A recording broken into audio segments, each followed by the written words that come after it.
Simpan emas hari ini, lepas tu nak kaya dalam tempoh cuma 1 tahun. Simpanan emas yang sebenar bukan macam tu. Duit yang sesuai untuk kita guna simpan emas ialah duit yang kita tak plan pun nak pakai dalam tempoh sekurang-kurangnya 2 tahun akan datang.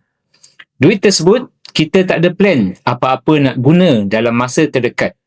Sebelum ia habis dekat macam-macam benda yang bukan keperluan, sekadar kemahuan, duit gaji kita yang tak dirancang selepas tolak keperluan bulanan.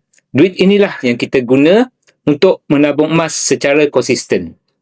Simpan sikit-sikit, RM200, RM100 tukar jadi emas setiap bulan. Lama-lama, grab emas ini boleh digunakan untuk deposit modal buat beli rumah yang pertama. Lama-lama, simpanan emas itu boleh guna buat modal perkahwinan. Lama-lama, grab emas yang kita simpan boleh guna untuk bawa family pergi haji ataupun umrah.